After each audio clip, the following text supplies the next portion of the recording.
Okay. Yes. All right. Thank you, everyone. Thank you for tuning in, and thank you, Ted, for having me out. It's been feel like I was trying to figure out when I first met you, and I can't quite. But it was at the Media Lab a million years ago, probably. Good. Yeah. So, and also to the other lab folks, it's just great to have them, support this. And this is such a great venue. People should know about this more. Okay. So.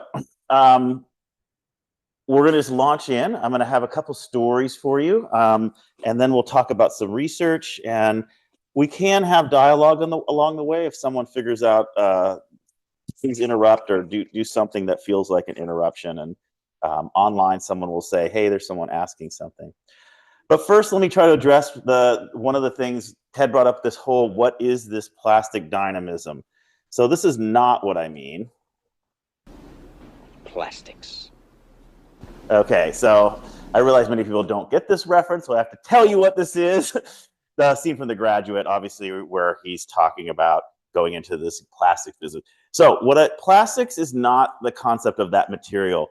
What I'm trying to talk about is basically bring in this idea from the futurists when they talked about their idea of plastic dynamism was art and things that captured movement and this tension between motion and the static. So things that kind of capture no movement and the essence of kind of planned or captured movement. And there's a long history of this. And I like this dichotomy of this tension between these two states. And there's a lot written about it. This is what was written at the time. This is not my writing. Between real and ideal forms, between new forms and traditional forms, we've discovered a form which is variable, evolutionary, and quite different from any other concepts which have existed up till now. We have discovered form in movement and the movement of form. Only through this dual conception of form can we give a hint of plastic life in our work without having extracted and removed it from its living environment, which would mean arresting its motion. So I apologize for reading this whole thing, but I know you're thinking, wait, I thought this was a Chi talk. Why am I not seeing circuits? And I don't see like a Venn diagram, and I don't see user testing. This is going to be a little bit of a different walk through this landscape. And so hopefully you can kind of just start to detox, and we're going to have a different conversation. I'm going to have to break in. So when I think of plastic, I think of formable. I think of changeable. I think of it. So that I hope is maybe what I got the right idea? Yeah, no, I mean plastic as this deformable, right? Okay, through temperature change or some kind of change. And I'm not everything will have this, but this is a concept that I'm wrestling with that I like as this kind of idea of tension. I'm also going to put up this quote here, and just think if this resonates with you. Imagine something never done before by a method never before used, whose outcome is unforeseen. And probably for most of you, certainly myself, this is what we do every day. We try to imagine things, try to invent things, we try to think of new outcomes. What struck me was this was not from particularly a scientist or engineer.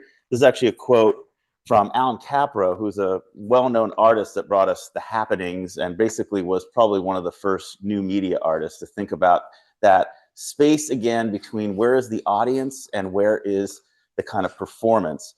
And I would say, I know this sounds like we're having an art talk, and I'm sorry, we are having an art talk, but also in the world of human-computer interaction, we're often at this tension of where is the interaction, where is the person, where is the context. And so you'll find in the work and the way I interrogate things, there's a lot of cross-pollination of those landscapes and disciplines. I've had the fortune, I've been very fortunate to work with a huge number of just really talented students. This is just like a wide swath of a bunch of different projects over, several decades of work.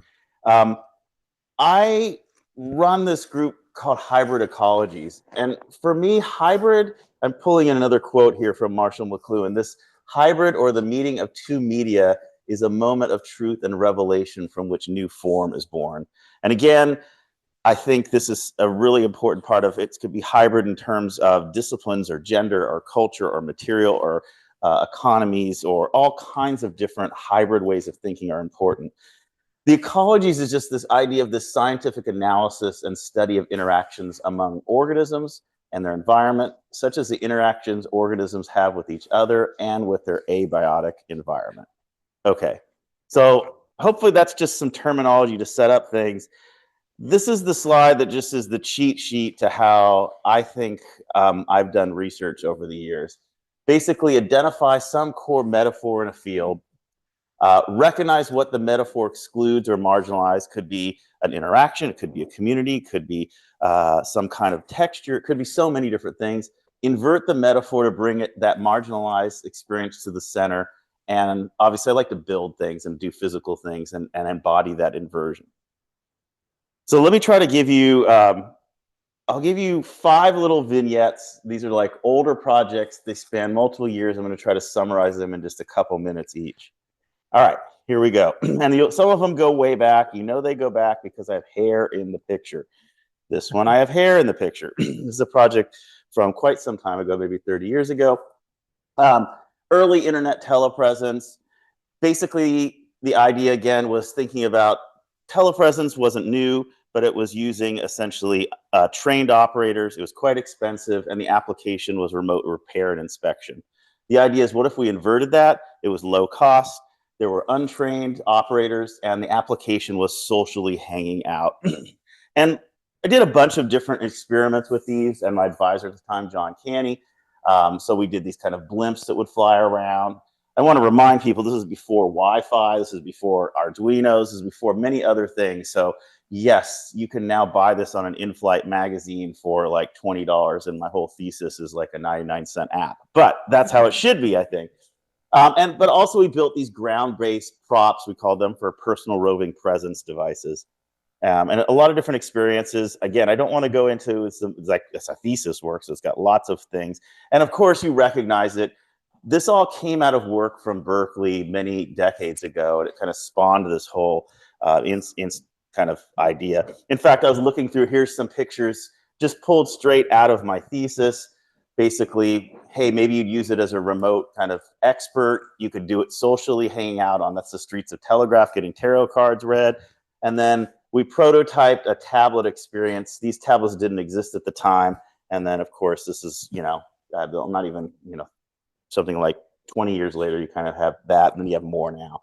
What I want to get at, the main thing I want to take away is, yes, we could talk about the technical challenges, things about networking. There's things about gaze, posture, like human-robot interaction.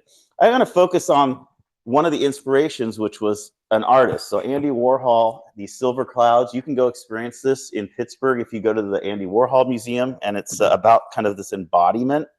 And also, Kit Galloway and Sherry Rabinowitz, who hooked up as artists the first video feed with audio directly from basically between New York and between New York and LA.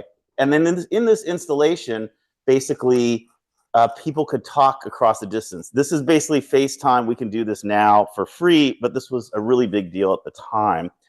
Now, I also want to talk about, you saw that picture of the robot. We were also thinking about how the robot could be a person. Maybe that would be the ultimate robot. You control another person. And we did this project. I did this collaboratively with Ken Goldberg and Judith Donna. And we essentially had sort of a special equipment, and someone would wear it. You could tell them, hey, go up to that person and ask them how much the oranges are. Buy the orange and bring it home, or all these different things you could do, and you could actually control someone at a distance.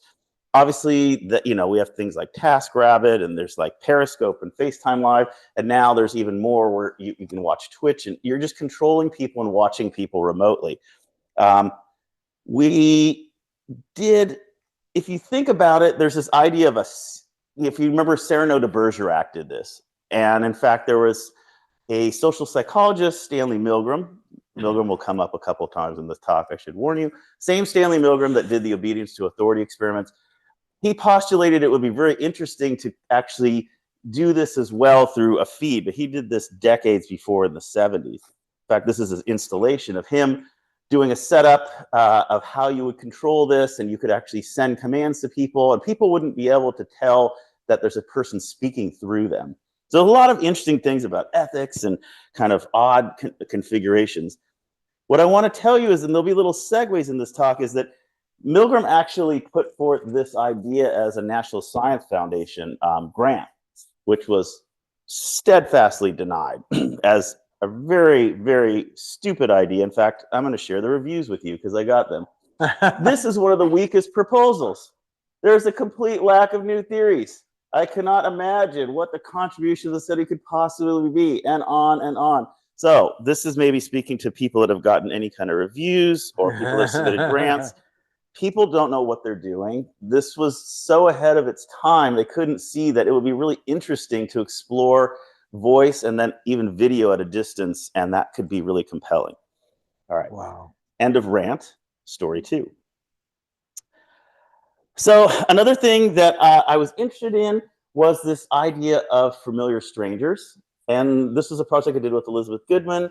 And familiar strangers are people that are familiar to you. You see them every day, but they're strangers. You don't actually interact with them. It's that woman on the bus that's always reading the newspaper. It's that kid that skateboards by your house. It's, you know, these people that actually make up an important part of the urban landscape. And we basically explored how using, again, you can tell by the picture how old this technology is. This is an old Nokia phone, and there were no app stores, so we programmed this in, I don't even want to get into Symbian and other stories, but basically we used Bluetooth as a local beacon to try to figure out who were the people you were passing by and who were these familiar strangers. And we tried to have visualizations of who they were. And also, you know, if I was in a place, maybe, for example, the coffee cup showed people that I'd been at a cafe with. I don't know who they are. I can't identify them. We explicitly limited it. We didn't want to have ways to chat with them and like them and follow them. This was just a kind of experience around your urban environment. There's different visualizations of that. And a lot of it got pulled into other things. It's actually the same technology that the COVID contact tracing uses. They have many layers of kind of sort of protection so people don't know. It's anonymized, basically. And other folks, I know these are older technologies, but things like Foursquare and then things that came after that that had ways for tracking who's nearby. A lot of dating apps do this now. Now, again, I don't want to talk about all the technology. I do want to say it was fairly novel at the time because people were all trying to build things around massively sharing the most information possible. And we were saying, maybe you don't want to do that. Again, here's our friend, Stanley Milgram, again, doing these experiments in the 70s. This was him looking at familiar strangers in a platform outside the Bronx, and he took pictures. He went back 2 weeks later, showed people these pictures, said, who do you recognize? There's a bunch of studies on this. There's people called sociometric stars that people basically repeatedly identify. We reperformed these experiments in Berkeley and got very similar numbers from Milgram. We thought it would change over time. What I want to kind of pull on is, again, the inspiration from this was not a computer scientist. It was basically a social psychologist and artist. So people like Vito Acconci, this thing called Following Piece. This is a piece that you can actually perform yourself. You find a stranger in public and you follow them until they go into a private space. I will not bail you out of jail if you do this particular performance, but you can do this. A really provocative artist. I got to meet Vito Acconci shortly before he passed away, but also artists like Sophie Calle, who looked at the collections of things that strangers leave behind. And if you think about it, we do this as a human species. We look at things and we create narratives about, here's a comb or a brush or somebody left behind a scrap of paper. I know, again, you're like, I thought this was going to be an HCI talk about technology. I want to pull your attention into like other observational cues around basically everyday life and how sometimes we look to draw inspiration for research projects. Story 3. So after I was done at Berkeley, I ended up at Intel Research. They had these lablets at a number of research associated with campuses at Carnegie Mellon, at University of Washington, Berkeley, and also in the UK with Cambridge. At Berkeley, we were working a lot with these small little devices. Again, this is pre-Arduino and all these things. These were small little motes. They were interesting because people were trying to study low-cost networking and how to basically deliver different kinds of low-power network topologies, do environmental sensing. There's a lot of really cool things to do with this. One thing that I pulled this aside and said, well, we could just wear this maybe, and we could put some sensors on it, and we did this project, and these are the slides from back then, so it's got gratuitous Intel logoage. But the idea is you could tap on this wristwatch form factor, and it would transmit a sort of vibratory tap remotely. And then you could also swipe it, and it would either heat up or cool down. Now, these are shot at local venues, Farley's Cafe here. And then you could also hold down on it, and it would send your heartbeat. Now, this is a mock-up, but we actually built working prototypes of this. They're just very clumsy. One's still in my office and still functions to this day, which is surprising. Point of this is I did this project. We published this. People said, stop this stupid project. Nobody ever wants this. Don't do this. This is a really, really bad idea. No one will ever want this or make this. Okay, then this happened. So I didn't have anything to do with this. It wasn't like I was hanging out with Johnny Ives and he said, okay, let's do this cool project. But it was clear there was going to be an interesting new language that would develop around these sensations. And so, yes, of course. So Jokic Dave, some of us, he did a project that was published where he had people be able to put a heartbeat that he touch on the screen on your lover's screen. And literally the people that had that going had relationships lasting longer than I know. Look at stuff at Alt-Chi because there's some cool things in there as well. I remember there was like a hug jacket, all these kind of things. You know, it's super validating of this topic. Okay. Again, the takeaway is we could talk about the technologies and different things. Is I really was drawn, again, another artist I admire, John Baldessari, passed away a couple years ago. He says the best way to make art is to intrigue and be a bit seductive. You just say, here's this and this, you figure it out. And to me, it's sometimes this is what happens is we feel like we have to look at, this is what in Chi or in HCI we often say, go out and observe the problem. People are missing the bus. Go design some tool that helps them make the bus on time. Great. Measure your success. 74% or more people got the bus. I'm very excited. I'm not saying those are bad projects, but sometimes not everything has to complete the narrative, and you can open it up and let people lean in and start to have imagine what these things are. Now, we don't want this for, you know, an aircraft flight controller, so we fine. But a lot of these things, I think you can leave it a little open-ended and let people create their own narratives. And I like the way John talks about this. All right. Story 4. All right. So we were doing a lot of things with mobile devices, and we realized that what these were not mobile phones. They were really supercomputer radio stations with sensors. I mean, they had a very different kind of function. And so we and lots of others, I'm not saying I was the only people doing this, but we started to attach different kinds of sensors. This is some early work we did with air quality sensors, and we tried to there's probably about 24 projects in this space I did with a number of different students. Some of them took the form of things we gave to communities. Some of them were apps. Some of them were these kind of creating spectacles in public. Some of them were wearables, all kinds of different things. We built some of our own technologies just because there was nothing that available at this time that was very high cost.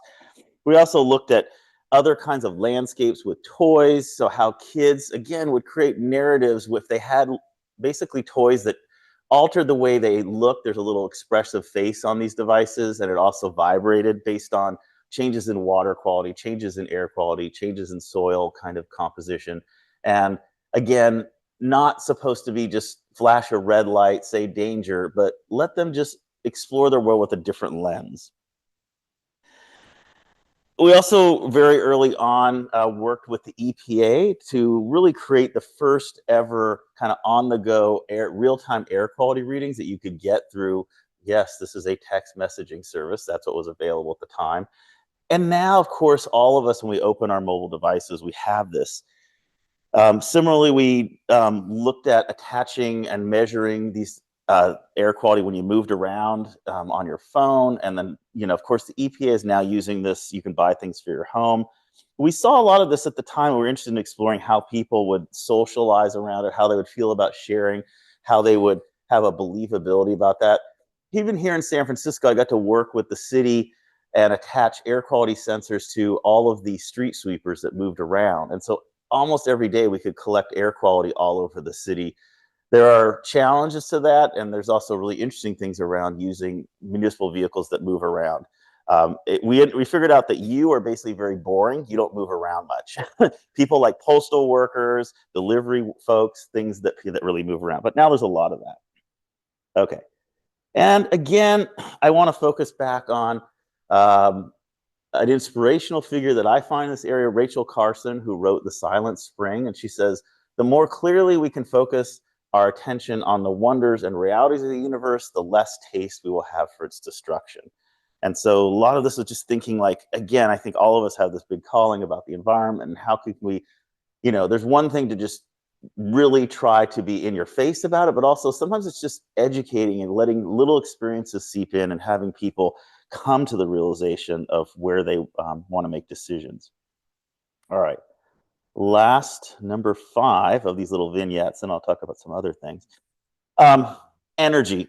Okay, so you're probably plugged in someplace. I have my laptop plugged in. Maybe you're charging your phone. I want you to think about energy in a different way. And this is some work I did with James Pierce, where the idea was energy as an actual material. So something that has a material property. So it might have, well, I'll give you a thought experiment. So imagine a loved one. This was actually my son many years ago. He's now, off in college, so he would be embarrassed that I'm showing this picture. But imagine a loved one that goes out, is on a swing, and generates some electricity, little power, and then brings it back to you and gives it to you, and then you power a light. And my question is that somehow different than just plugging into the wall? And I claim that it is. I mean, here's something that's handmade. It's given to you with a kind of love. It's from a loved one, and it probably has some material like from the swing. You can almost think about the swinging motion. So it has these different kinds of auras to it, and I'll come back to that. But often when we're talking about energy, people are, how do we basically think about consumption and reducing it? And the conversation here, kind of from a designerly standpoint, was maybe there's new ways to collect it or keep it or share it, just other kinds of interactions that might be interesting to explore beyond just, hey, everyone's got to stop using as much electricity. And we did some experiments around there. We made these things called energy mementos. They were small little devices that captured tiny bits of energy. You could shake them and turn this crank. Again, another experiment I would ask you is, imagine turning a hand crank with your grandfather and you had some energy. Would you put that on the mantle, like here's like the energy from your grandfather that we made together or something? So this idea of kind of little bits of energy, and people said, this is like a cute little project, but lots of little bits of energy does not an energy crisis solve. And that's fine. The project was not supposed to say that this is the exact solution, but I'm interested in opening up new conversations. We also took this to Ars Electronica. I did a project called Energy Parasites. These were intentionally kind of very handcrafted, just like objects, but they were similar in that they captured little bits of energy and they're functional. And the idea was, this is about stealing energy, quite literally. So you could attach these to public vehicles.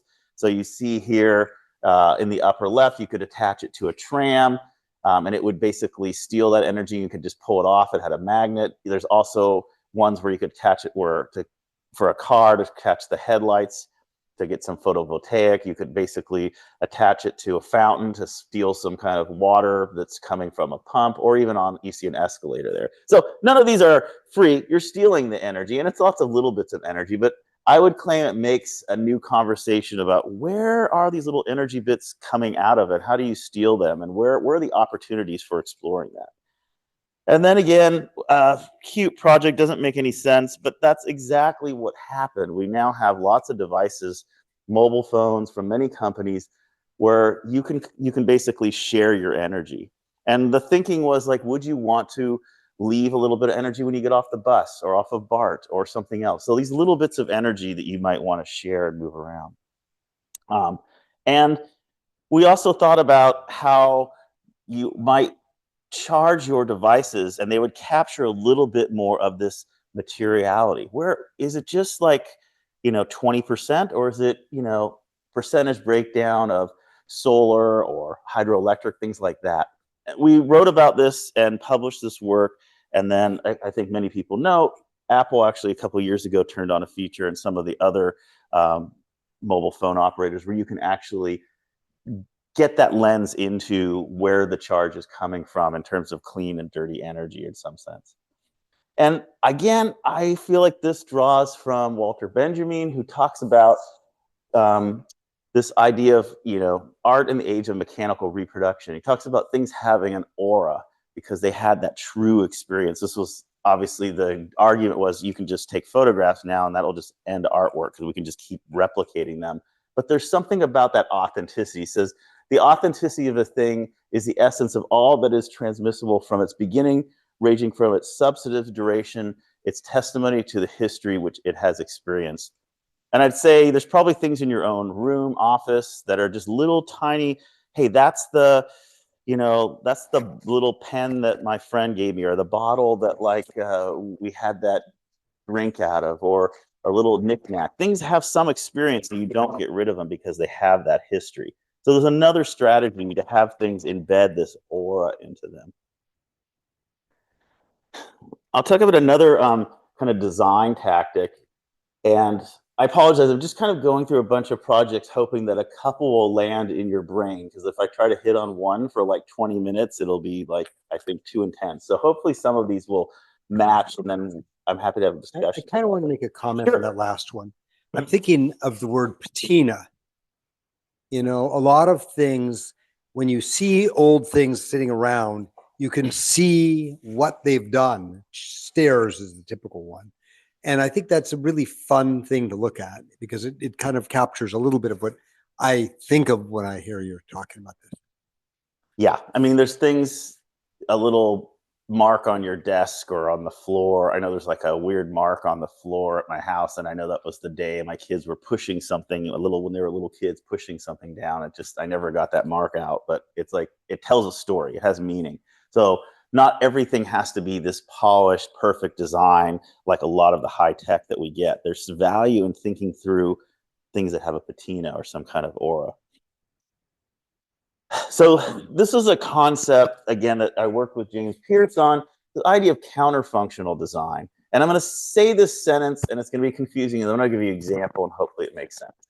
So counterfunctional design is a thing that counters some of its essential functionality while retaining familiarity as essentially that thing. Okay, that sounds confusing. So I'll give you an example, because the example we used was to think about a camera. So if you think about what a camera does, it essentially is like capturing photons and it's recording them.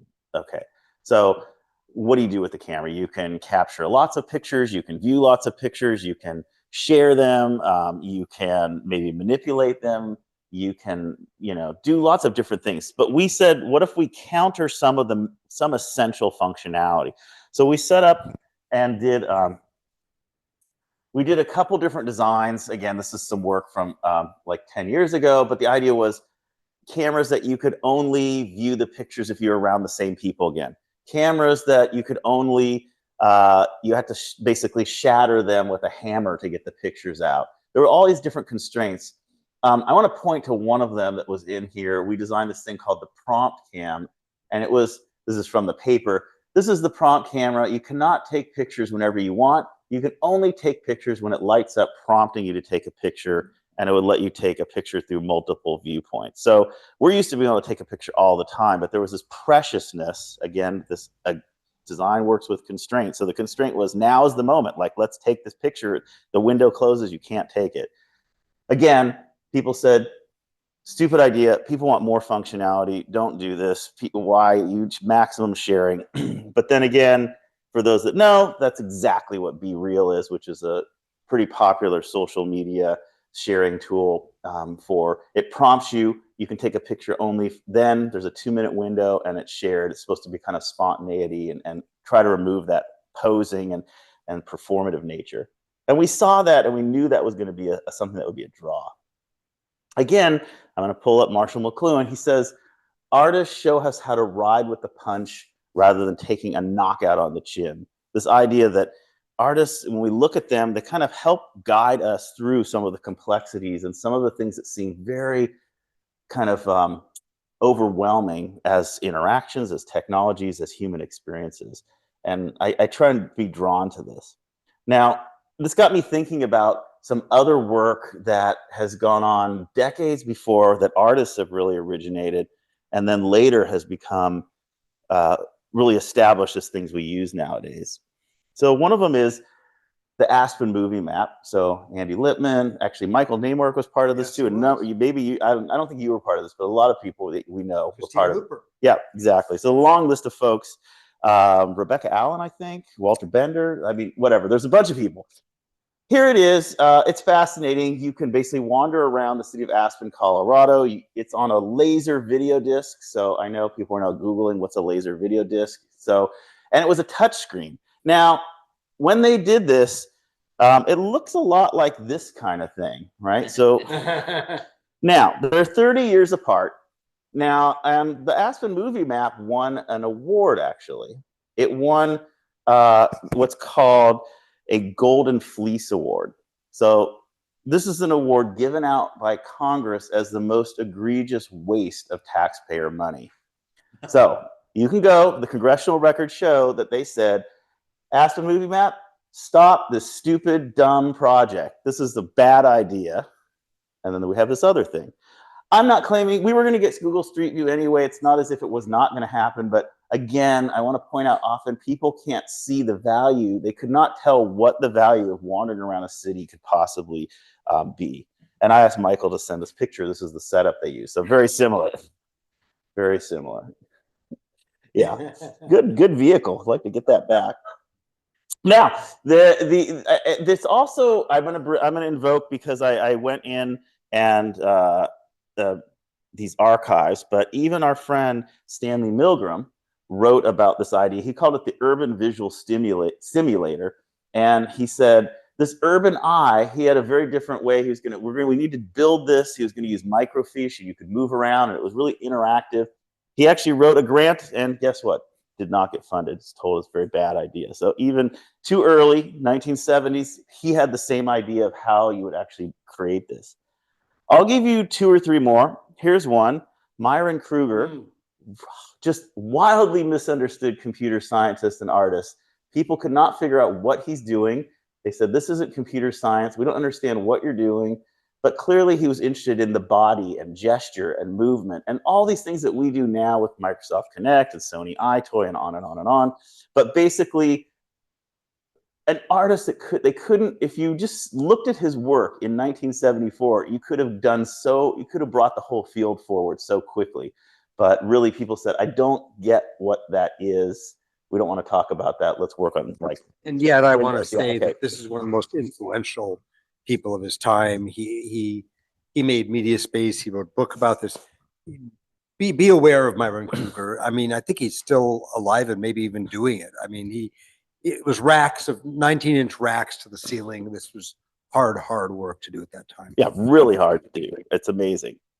A little more recent, and I'm just going to invoke the word Twitter because I don't want to talk about X. So we're in the Twitter world for a couple minutes. So Twitter was actually started as an art project by the Institute for Applied Autonomy. Basically, some folks went out and they needed a lightweight messaging tool to communicate during the 2004 Democratic National Convention. They built this tool, they used it. It was an activist tool to help with protests. And after that, they had no job. They came here to San Francisco. There was this guy, Jack Dorsey, who was working on a music application. They said, don't do that. You should do this kind of text lightweight tool with some character limits. And hence we got Twitter. And so again, it's like this long story of things that start off as these provocative art pieces and become part of our culture. We can have a separate debate about Twitter and X and social media, but at least some of this origin is interesting to look at. I'm going to throw in a little flair from my past. So I got a chance to work with this amazing group, Survival Research Labs, for a number of years. And they created this shockwave vortex cannon. The concept was known at the time, but they created this effect for like large scale audiences where you could actually felt like you were being hit with a giant pillow. And it was several decades later, we saw kind of researchers start to explore this. Like Disney Research made this really beautiful interactive piece where you could feel things as they moved through the air. They could create these really compelling experiences. All right, now, this whole idea of like bringing these disciplines together, folks like another artist I'll bring in is Jean Tangley. He did this piece called Homage to New York. It was a gigantic sculpture that kind of destroyed itself over time at the MoMA. But he worked with Billy Kluver, who was basically an engineer at Bell Labs. And he worked with Rauschenberg and other folks. Billy Kluver was really the kind of, this was during the time of experiments in art and technology. And he worked with Merce Cunningham, he worked with John Cage, he worked with Warhol, he worked with Jasper Johns, and go Bears. He was a PhD from UC Berkeley. So there you go. Right on. Okay. But again, I like this idea, and I think this is something that HCI does so great, is working with multiple disciplines. This clashing point of two subjects, of two disciplines, of two cultures, of two galaxies ought to produce creative chances. This is what C.P. Snow writes about. And there's so many examples. This is the one that always gets used. So before someone goes, oh, why didn't you show this one? Yes, folks like, you have Steve Jobs as this kind of humanist and Steve Wozniak as this engineer, and they sort of created this experience. Maybe Hugh has different visions of some of these early days. I also love Lillian Schwartz, who's just amazing. She also worked at the time of experiments in art and technology, but she was a pioneer in kind of computer music and visuals. If you ever get a chance to see some of her work, she could really look at the technology as a new material and really took it and unpacked it and created essentially a new artistic medium from it. Jerry Lawson is this extremely creative, talented individual that basically realized that for games, you would want to have separate kind of packages. And so he's the one that brought us the early video game cartridges. So the first cartridges for video games, you would buy your console and then you buy individual games to play. You have Jerry Larson to thank for that. I mean, Jerry Lawson, he basically brought that whole concept. So I got a chance to meet Virgil Abloh before he passed away, unfortunately. Virgil Abloh, he was at the end, he was basically running the Louis Vuitton menswear line. Before that, he's obviously known for Off-White, far more fashion sense than myself.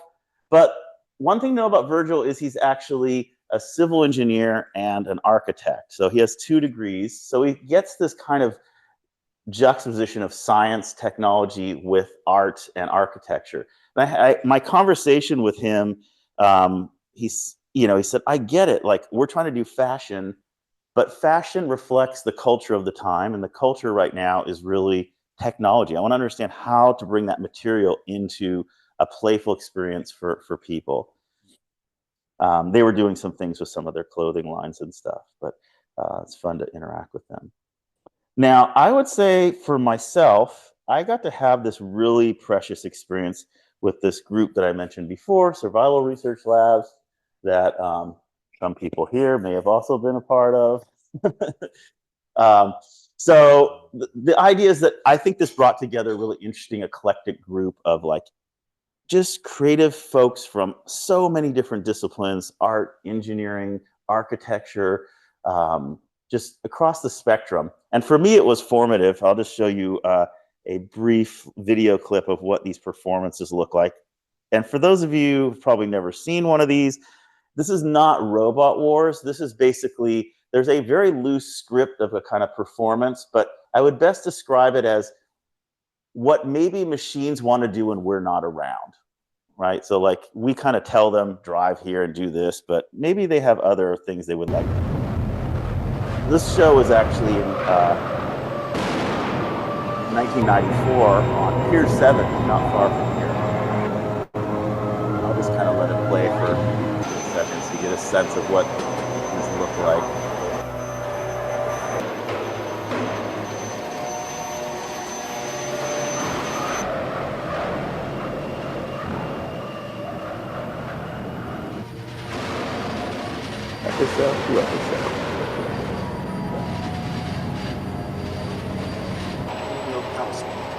Yeah, I know. I should have told Cal to come over. Yeah, his friends with Cal. Cal's probably, well, I know what machine he's working on. Jumped out of the screen share. I'll bring it back. Now, um, I got a chance to also think through how some of these machines. I remember I was doing robotics and telepresence, but how there might be ethics around people controlling lethal weaponry at a distance. And we did a number of experiments where we would let people control things over the internet. These are some of the first times this happened. And then also putting them onto the streets of San Francisco. So funny because now there's some kind of police record that, God, I don't know. We also worked with the idea of kind of epistemology and authenticity online, where we allowed people to come into a remote laboratory and control a robot to burn and perform experiments on a purported pair of $100 bills. This is a project called Legal Tender. There's a lot of, this was shown at SIGGRAPH and also at some other venues. But the idea is if you gave up your anonymity and you perform these experiments and you were doing this on a real bill, in fact, that is a federal crime. And so you're committing a criminal act over a distance on the internet. And we were sort of keeping track of these things. So we showed this project several times. Actually, recently showed it. Cal actually helped set us up a show here in San Francisco. Recently, we showed this. But this was definitely about this idea of like obliterating things. I'm going to mention two other side projects and then pivot back to some kind of research. But I also worked in forming this group called the Experimental Action Unit. And two formative things that happened during that time were I wanted to create my own basically kind of pulse technology where I could basically knock out any electronics from a distance. So this is basically electronic design that will create an electromagnetic pulse. The problem is trying to document this because it'll knock out a video camera. So you have to stand very far back. It really works. But the idea was to have your own information bomb, that you could create this technology-free zone. It was overly aggressive, but if you think about, we set aside national parks right now for kind of having a time away from the city. In the future, this is a little dystopian, but maybe we create these technology-free zones and we have to forcefully eject all the technology from it. And I was also trying to confront Steve Mann about some like wearable stuff. I was doing a number of things. He needs He knows. Another project was called Dispersion. This was both of these were things, this was at Ars Electronica a number of years ago, but this was essentially a very kind of playful, fun laboratory where you could create essentially lethal pathogens. I know, you're like, what the heck were you doing? This is pre 9/11. Both of these existed before 9/11. I probably could not show them now. But essentially, it would mix up something and you would actually get it dispensed to you. But it was, you could see the laboratory there. I'll leave it at that. I'll skip this too. I do want to say something, a last point about this survival research labs, because I think there's something about the culture and the people that are very compelling. Because to me, it was formative. There's, of course, these machines and things that are going on, but I was interested in the people. And this is like a picture of a bar not far from here that we used to go to, that's 17th and Cap Street. I don't think it's there anymore, but we all gathered recently about a year ago to all get together. And I can tell you so much creativity and ideas came from that in-person interaction. And I love the online experience. I'm not a Luddite, but there's something about that in-person experience that is missing from some of these things. Yeah. And I'm also I'm a little bit saddened because our dear friend, Amy Miller, is right here. She just passed away from cancer just a couple of weeks ago. And so very sad that that's happened. So kind of have her in my memory here.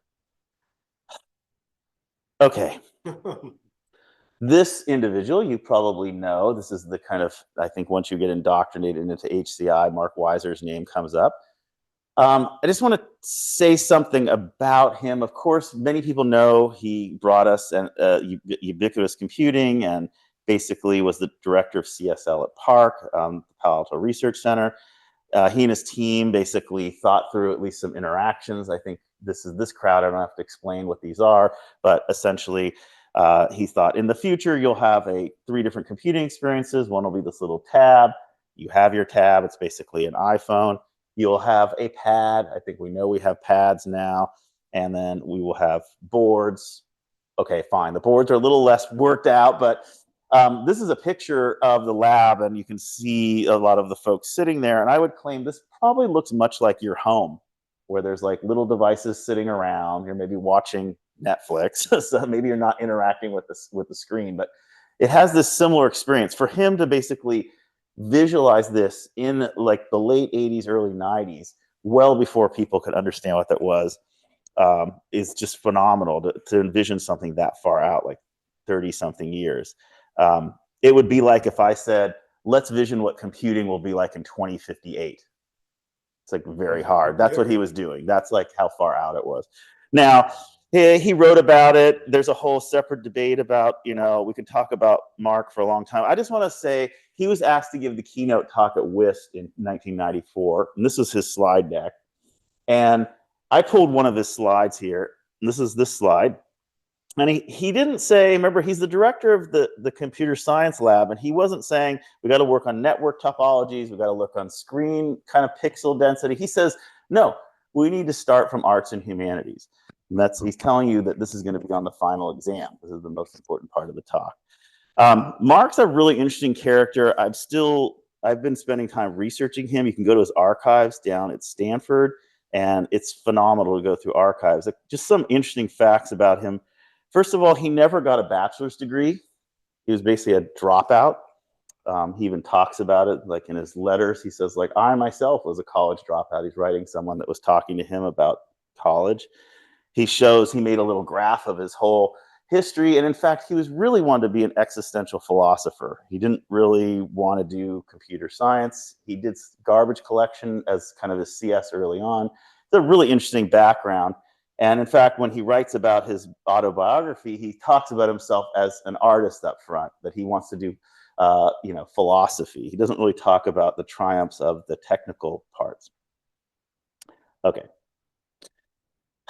I'm going to pivot a little bit to, hopefully that was me talking a lot about this dichotomy of art and engineering and science, but I'll talk about Berkeley for a little bit here because I do want to highlight some things going on. This is the Citrus Invention Lab, one of our first maker spaces. This is actually the first maker space in the whole UC system, I realized recently. About 12, 13 years ago, maybe a little bit longer. And essentially, yeah, people move very fast there, as you can see. Here's some projects just to give you kind of like, there's many different projects that students work on. Things with prosthetics, things that's middle headwear was basically a Kickstarter that students made, and it was just amazing. You've probably seen these for sale, but that came out of the lab.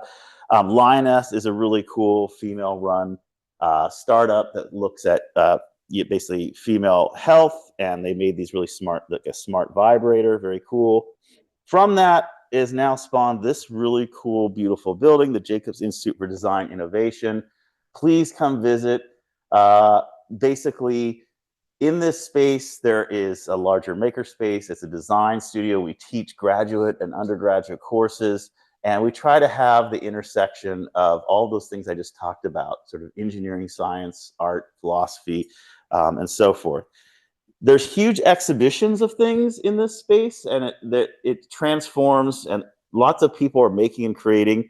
So first of all, this very week, and basically for the next 2 days, if you happen to be in Berkeley or you venture over, there are showcases on Wednesday and Thursday of this week. You're watching this like online, and you're watching it later. Wait, what time is it at? Wait, you'll know. Noon to 5:30 both days. And then if you really want to package it, on the 20th of December, which is not this Friday, but next Friday, our Master of Design, so we have basically roughly about 50 students who are completing their master's degree. They will be showcasing, I believe, over 30 different projects. The whole building is taken over. It will be a spectacle. That's, I think, 4 to 7. 4 to 7. Okay. Say what day again? On the 20th of December, that's Friday. Whoa. Okay.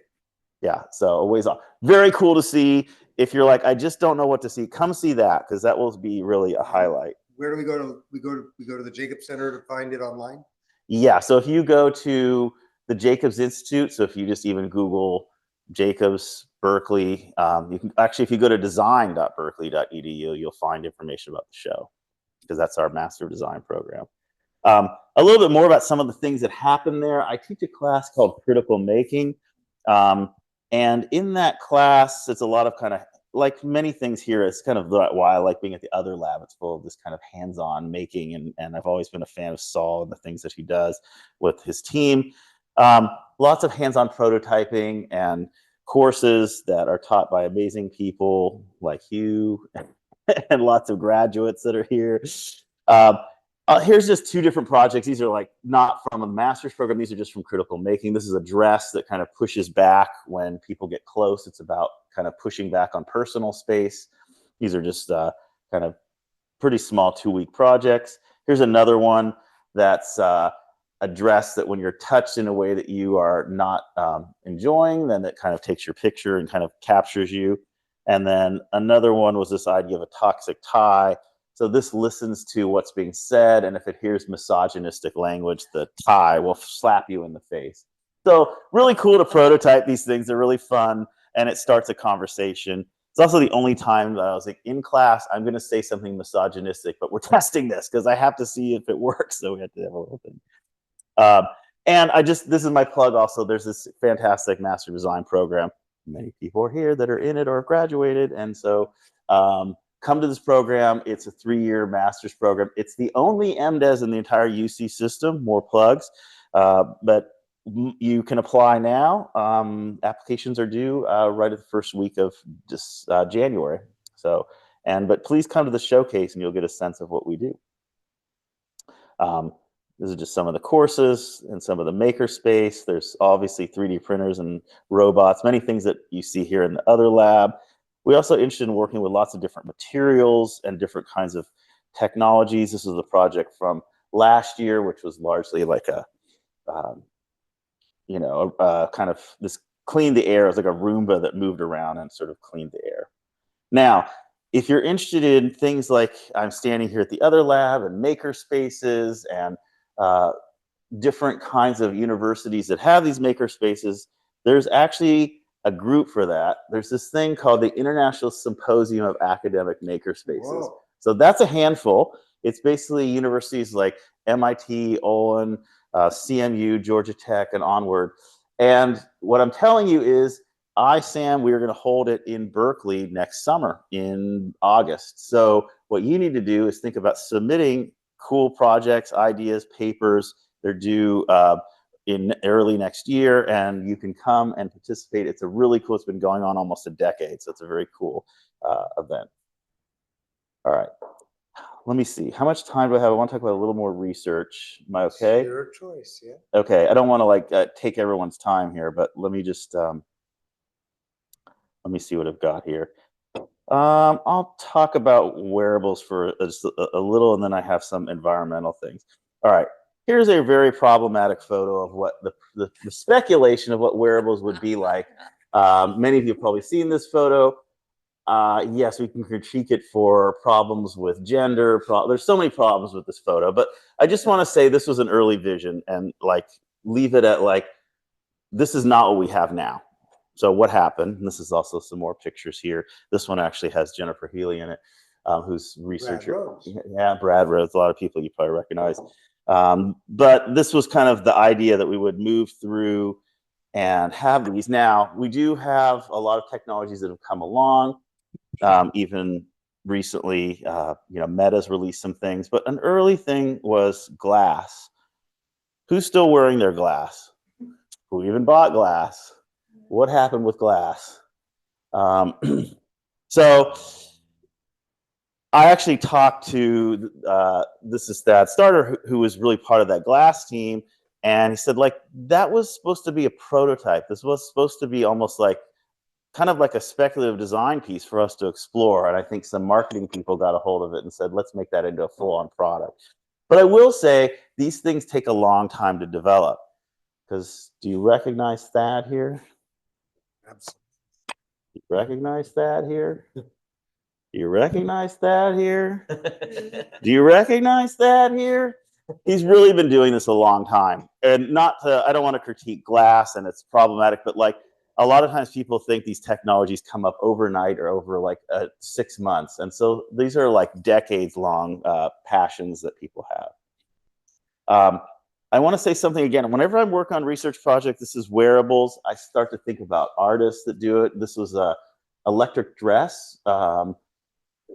Basically really interesting electronics as a dress. It was like you wore it. It had a lot of kind of issues around gender and had this kind of interactive kimono that was worn as a performative piece. Here's another artist, Stellark, kind of in the genre of Orland and Cindy Sherman and Lynn Hirschman and others that worked on the body and how the body can be physically transformed. So Stellark actually did a lot of things. He also created a third ear that you could talk into your ear. Stellark, I've interacted with him a lot. He came to my house and he hung out with my kids one night, and then they went to school, and then my kids told stories and freaked out everyone at school, and I had a call from the principal, and I had to produce this picture that in fact there was a person with a third ear and it was real.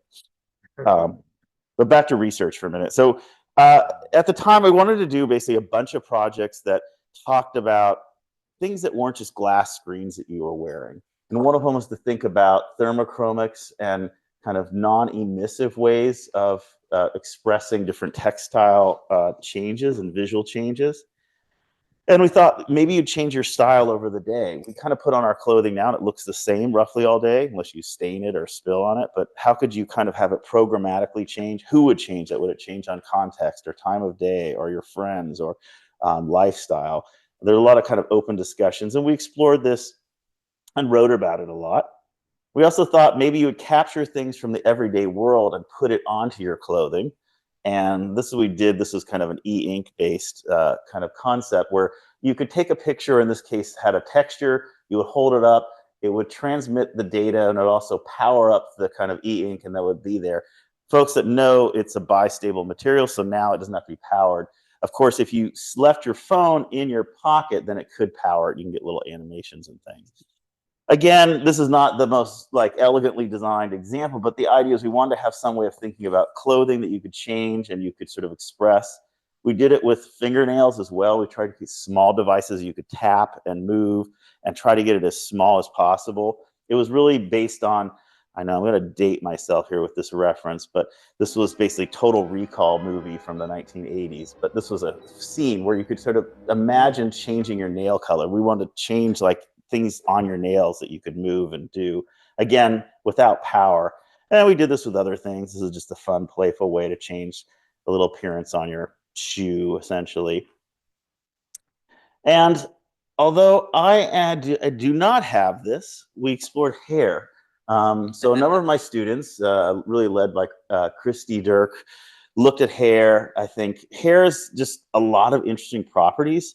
It's, first of all, it's very personal, but it's also very public. I mean, most of the time there are some cultures where it's not public, but most of the time it's you can visually see people's hair. It's immediately giving you an individual identity of how you look.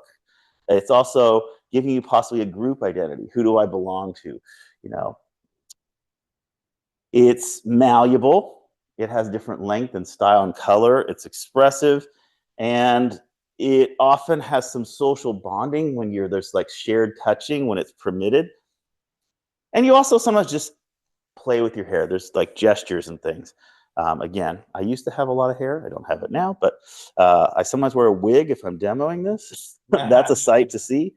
But I'll give you an example of what we explored. So this is basically, you would have some capacitive touch that was in the hair, and that we could capture that and classify how you touched your hair. And then we could also express it either through a color change or through a motion change. So we could actually change the way your hair kind of expressed itself.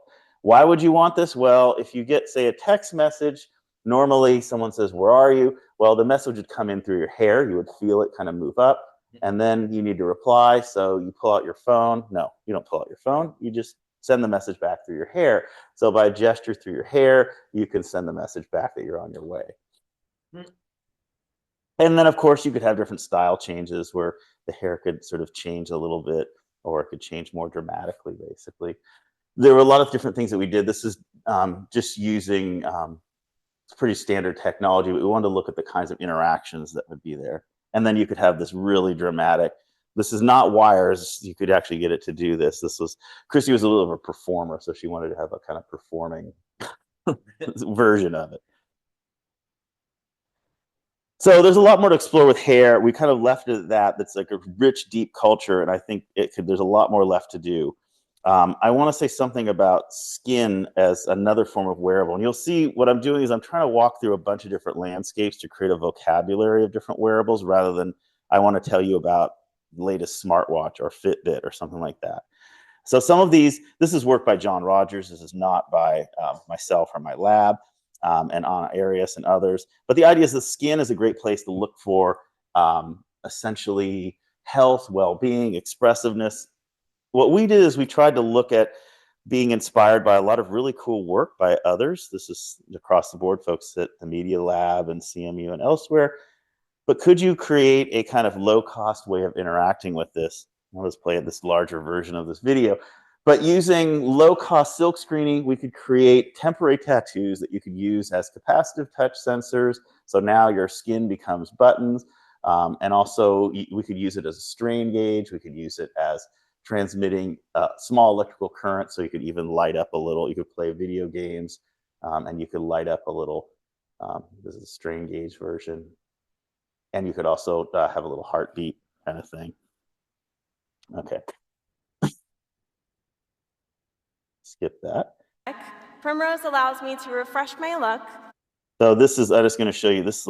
You might have seen this because it was a little bit of a viral thing. Primrose allows me to refresh my look in a moment. Wow.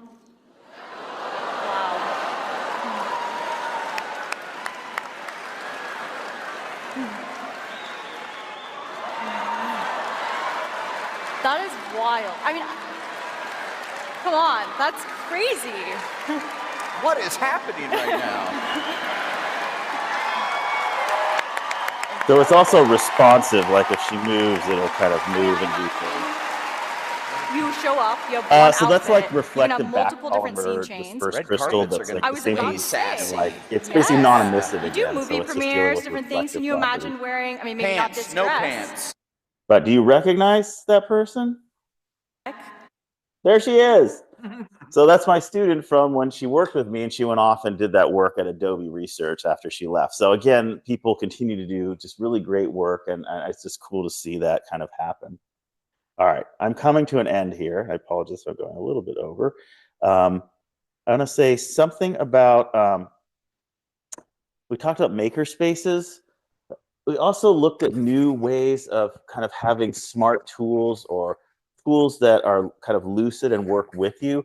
This is very true with some of the things that are going on with AI now. We want to use it as this creative tool, but we also want the human to lead. And in this case, we made tools that let you do beautiful wood joinery, but you basically would work with it like a hand tool. Like you just start working, it would watch what you're doing, and it would adapt and know what the right cut is to kind of match. And it would kind of, if you adapted, it would also adapt.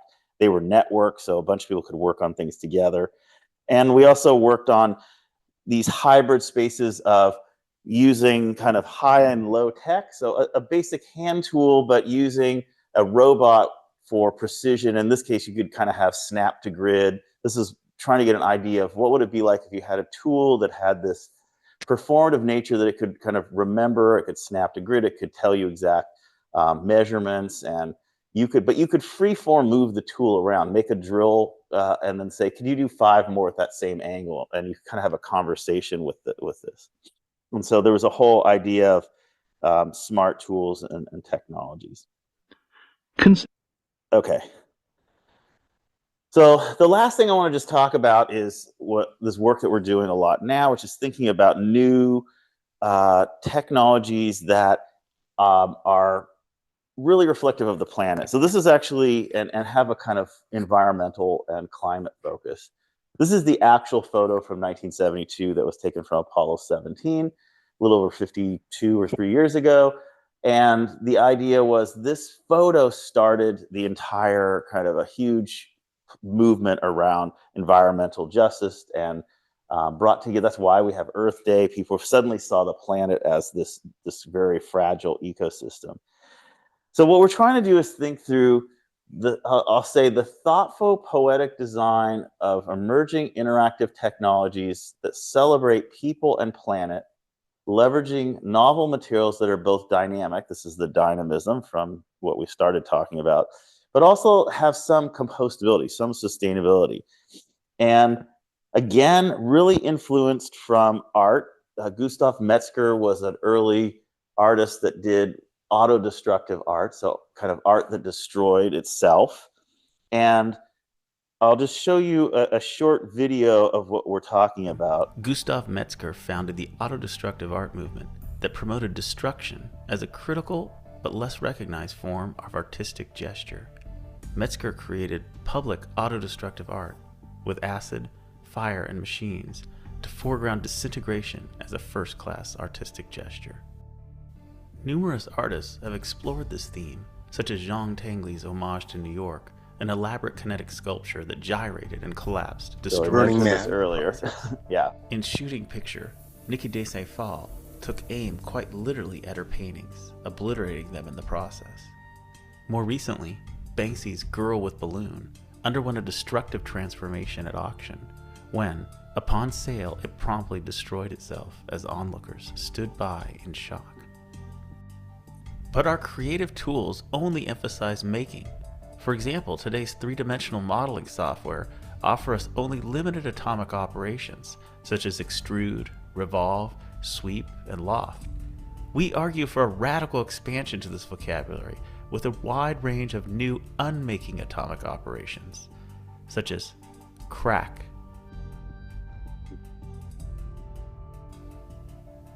bulge, So these are all things, this vocabulary you don't usually put Lean. into your making process, things that happen over time, something how it would basically fall apart or pit, start to have a patina, back to your reference from before. split, How might you embed and that others, into such as something that over dissolve, time it shrink. starts to have these other sag, properties that emerge? But shed. as a designer, you can do this. We have So augmented we made existing this 3D software basically some to software enable that and did this as a empower prototype, so you could individuals actually to now design these interactively things, design and then it would actually and output visualize models using that this new exhibited unmaking vocabulary. it. Basically, Our this property software where it takes looked these like designs what you and would design, generates but then models the that can be bulging 3D would get to printed using a occur novel through process different that physically multi-material embodies the desired properties, unmaking. usually through Individuals some control not simply the atomic heat unmaking kind of operation, variation that but we additional use. design parameters. But you can such see as how scale, over time something magnitude, might rate, change and or timing change of the shape. unmaking, You, as well as again, you factors don't know what's of going to happen. It's direction and embedded at axis the of time. sway. It might happen or be triggered by some motion, Unmaking like promotes leaning designing something for over reuse, or since tipping it it. enables objects Again, to we be don't think of created from things one as I'm going to application, give you this only gift, to but later after unmake you themselves into tip a it new over artifact with 17 an times, entirely it will new fall usage. apart. Like Unmaking what I'm forces interested in that individuals is to like a confront design product concept lifetimes that and could you embed environmental those issues things in directly there. within their design process. Now that whole idea of unmaking sort of has taken off. There's a Tokai journal on unmaking that they just published, and there's also been a number of workshops and I don't know, a dozen different conference papers at CHI and some other conferences. But for us, we pivoted back. This is some work that Catherine Song did with some others with me and folks from Accenture, where this was essentially, could you make interactive technologies that also decomposed? And this is a leaf heater.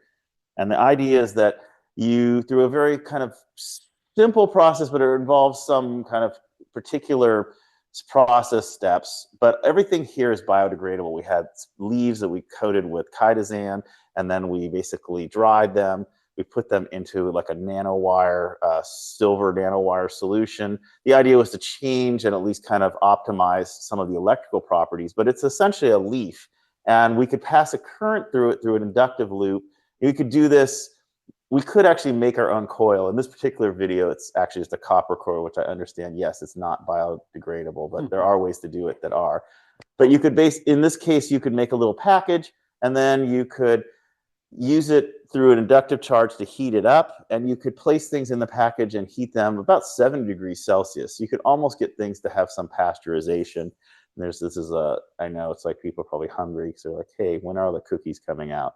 But this is just a kind of simple example, but you could kind of heat it up, and then the package would have that interactive property, and mainly it's totally decomposable. You could then throw this package in its entirety, even though it had this electrical functionality, into the backyard, and it would decompose over time.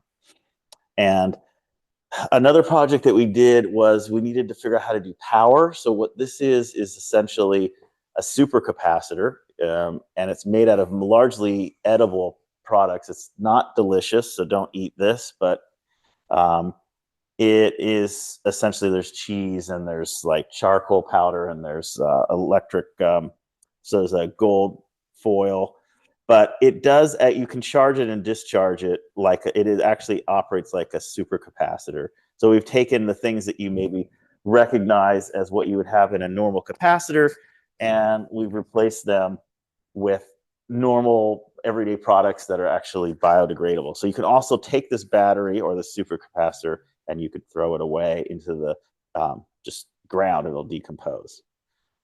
The very last project is also about food, and there's a long history of people doing food in HCI. This was pretty recent work that, again, was done in the lab. I'll show you the video. I'm just going to talk over it. It's not as like super polished video, but you'll hopefully get the idea. So the idea is we want to create real food experiences and choreograph them and trigger them at very specific times. And what we did is we used something you're probably familiar with if you've ever had boba tea. It's kind of essentially little edible pouches that don't rupture unless you basically chew down or bite down on them. And we wanted to control that using ultrasound. We also wanted to control how we made them. And so there's a specific, again, way that we used the alginate bath and water to create different size walls, and we wanted them to be of different properties so that we could get them to rupture at specific times. So by controlling all those parameters, we could then put them into someone's mouth, and we could actually trigger a coffee taste or a juice taste or whatever. These are some tests outside of a mouth. I'm not going to go through the IRB fiasco to try to do this in real life, but I will tell you it actually works. This is just more of an example of how we can actually trigger it through an ultrasonic pulse to rupture it, so we can decide that we'd like you to have that food experience. We can also do smaller pulses and change the texture, the way it feels in your mouth, which is another cool kind of interaction. And then, of course, if one's got cranberry juice and one has coffee, we can trigger one and then the other. There's different ways to do that with different kinds of architectures, essentially. It looks really messy here, but what's cool is this was, I think, really, I like this as a really early exploration of what you can do with food as an interactive material in the mouth. And a lot of people have been looking at food, and this was just another example of that. And of course, you need to trigger it by putting something near your mouth, but phones and headsets and VR gear, lots of things are near your mouth. All right. I'm going to end there. We're doing more cool stuff with food and all kinds of other kinds of materials that are yet to come. But I will just end there and thank everybody that was involved. And again, thank you for hosting me, Ted, and others. So, yeah.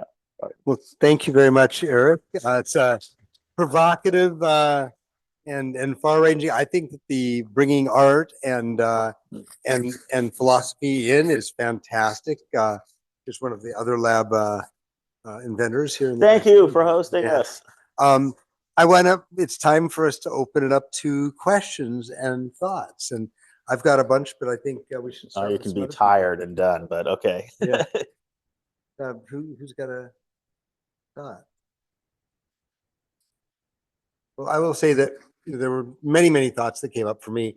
The food thing, I mean, texture, temperature, taste are so complex, and our tongue has more representation on the homunculus than any other thing on the body, except the thumb is pretty close, but not as good.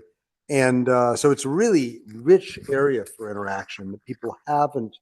There have been some explorations, but it's a complicated one, and I think it's very exciting, this idea of doing some cooking and chemistry and so on in your mouth, which we do. I mean, you put a funny taste in your mouth, you put something else in to clean it out, or you drink some water, whatever. But I think having it interact with the computer is very exciting. I think that was maybe a real highlight of your talk. Okay, more food I'm hearing from. Didn't you have a project called Counterculture a Oh, long time ago? counterintelligence is the Yeah, name of okay, a it was really research funny. project we Yeah, made. We did all sorts of amazing stuff. yeah, Yeah, okay. whole smart kitchen. Yeah, I remember expanded- that. Yeah. A lot of fun. Hey, this is Edwin Lee. Just wanted to bring up the idea of history, putting a patent on an object or getting information from that patent of use, sparked a memory from ages ago now. This would have been grad school. Professor Jim Holland, Dr. Jim Holland, did a lot of work with history-enriched digital objects, just sort of building in information into the icon of something or in the representation of a text file that just showed maybe just in the case of the histogram, or in the case of the text file, it was sort of like a histogram of which sections of the text file have seen the most use or editing. And I haven't kept up with it, of course, but I've noticed, for instance, over the years that Trello, for instance, offers an augmentation whereby cards in its stacks can be like faded if they haven't been touched for a long time. That sort of like touches on some of that. And I don't know that you would be specifically interested in adding that sort of history to things, but that sort of was a fun spark for me.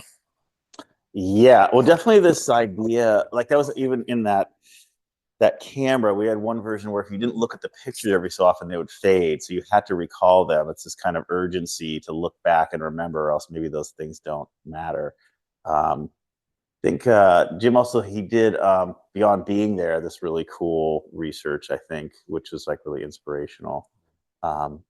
Yeah, that idea of, I had an obsession as a kid. I would look around my neighborhood and go, what have I not touched here? Like which rock, which like ledge, like, and so you think, what have we kind of touched around? And could you visualize that? That's an interesting kind of thought experiment. Do you remember I made an electronic cigarette for RJR, which literally it was just an electronic thing that if you didn't suck on this tube every now and then, it would start buzzing and being happy. And if you pointed it at another person that you met before, it'd sing happy songs, and all this kind of transforming itself based on its relationship to you and your relationship to other people, which was a lot of fun. Yeah, things that's like, that makes me think sometimes we have these technologies that just apply equally to everyone, but they don't have any real depth to them. They just serve some basic purpose, and that's good for a lot of things. But that idea, like maybe they have personalities, they demand your attention. There was a skateboard that was made, and someone did it in the lab, that was like, if it didn't get ridden, it would like start saying, hey, I'm just, come take me, my owner's not paying attention to me, like I don't want to hit him or her anymore, I want a new owner. And you could like, it would kind of advertise that. But it got us thinking about these partial ownership models. I certainly have shovels and rakes that I wish kind of advertise themselves like, hey neighbors, if you ever need these things, they're kind of available. So could technology help facilitate that sort of partial ownership model? We certainly have that now with like cars and the scooters and things. Sure. I mean, the cigarette, it was, cigarettes are, it's something to give another person. It's something to get from another person. It's something to, keep you focused. It's something to take a break with. It's something to define yourself with. And all of those things you can do with some interactive and patina changes that can be electronic, audio, visual, in various ways. Yeah, and just one other thing back to your point was that I'm not like, I definitely appreciate patents. I think there's a really good place for them because they help give protection to people as they start to build their companies and things. But it's also sometimes they run amok, as you could imagine, and sometimes it just stifles innovation at the wrong time. So there's definitely a place for both of them, for sure. So we have online, Erwin, do you want to unmute yourself and ask your question? Sure. You've developed all sorts of products and things from this idea of plasticity. What have you learned about the plasticity of ideas doing all this work? Oh, that's a good question. I think one of the things you can probably tell is that some of the projects, and sometimes I'll just put it as kind of HCI context, there's certainly, we're often taught these formal methods and the ways to actually perform the research, and it's valuable. I would say the plasticity comes from once you're kind of a practitioner with it. I'll see if you like agree with this, but that it's almost more interesting to try to bend the rules and change them and try to kind of collage together different methods or multiple methods, or just kind of import literature from places that other disciplines that you select. I mean, you're not saying I'm going to import all of philosophy, but the plasticity, I would say, comes from that flexibility and that malleability. It still has some form. It's not like a gaseous kind of cloud that's you can't hold on to, but it's always up to new interpretations of what the form is. I don't know if that makes any sense, or if that's a helpful answer for you. Well, I would imagine that people get stuck when you say, "Oh, think of things you could do with food," and they go, "What?" You know, how do you help them get over that when that happens? Yeah, I mean, we are trying to do more stuff with food, and so I think for me, I think about, well, there's part of it is like I don't want to create digital food. Like I'm interested in food still having substance and having some real properties, but what are things that, and you can tell in all these projects, they have elements that are also, they're just possibly quite problematic, but it's like, what if your food could change the way it felt in your mouth, or it could reform new shapes in your mouth, or it could like move on your plate or in your bowl and do things. And so part of it is an open curiosity, like how would that happen? What would that feel like? What would that look like? Of course, you're kind of answering you're asking another question, which is like, why would I ever want that? I'm enjoying my food. I don't want it to dance around and, spell out messages and things. And that's not the point. The point is to basically think through very new interactions, but also having some constraint on it, not just, let's go kind of wild with all food things. What are one or two small properties that if we can have some knob and control, then we can create some new expressive vocabulary with it. That's a little bit how I think about it. And so at least working with that, it's thinking through, I mean, that's the challenge that, I mean, we're having discussions now with a number of my students, like basically, how can we get food to move around, or can it interlock, or can it change shape, or can we have it respond to biting or crushing, or can it respond to other properties? Could it almost kick off like some signal? I mean, all these kinds of things we're trying to do. The lab looks a little bit more like a chemistry lab than a computer science lab. But that's like just one way that at least we've been thinking about food. I mean, there could be many other approaches, but I'm interested in that one. I don't know if that answers your question. Okay, thanks. And on some level, many people, I mean, I remember the first time I had some chocolate that had Pop Rocks in it, and people love exploring the gastronomic chemistry, movement of about a decade ago in Catalina, especially. They spent just a tremendous amount of effort getting the textures and temperatures and nutritional aspects to be unusual enough that they were striking. And then there's this restaurant in Chicago for a while. I don't know if it's still there, where you have to eat in the dark, absolute dark. Oh yes, right. These things, right? It heightens your other kind of sensing. Yes, right.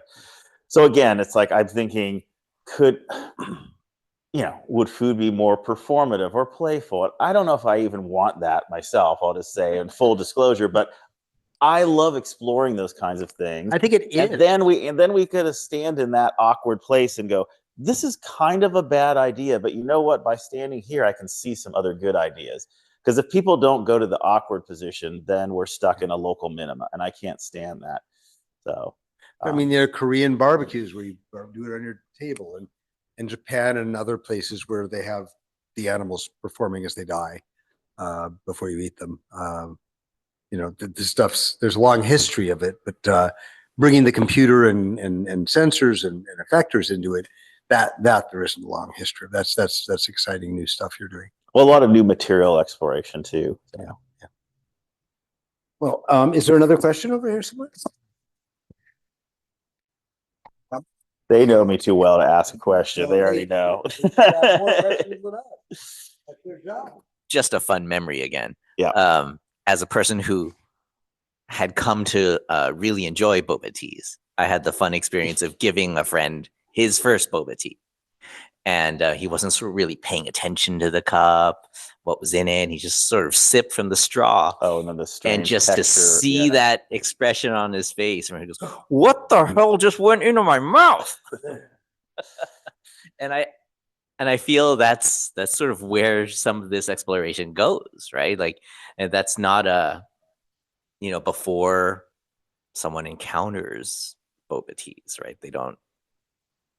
Yeah, They I mean, don't think there's about having materials these we encounter chewable every things. day, like streets and sidewalks and cars, but then they're now embedded with electronics that are responsive. They express things about the environment and context or whatever. And again, we can argue if they're good or bad, but this is just another one saying we also have food.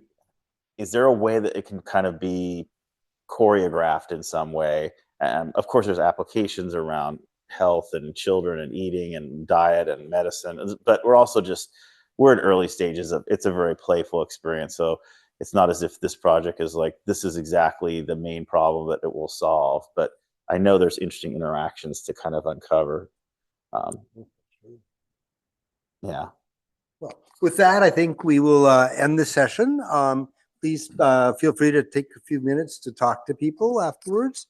I appreciate the almost dozen people that have hung out the whole time here online, and I hope you got to make comments if you wanted to. And I get some clapping going on. Oh yeah, thank online. you for that.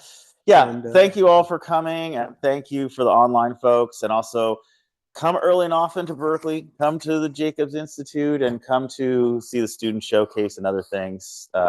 Stay tuned. There's lots of great things happening, and thank you, Other Lab and Ted and BayCHI. And with that, we'll end this program for this month, and look forward to having a couple of very famous people in the next few months. We're choreographing who's going to be when, but Paul Sample, for example, is going to be here, and other people. Thank you very much. Yay.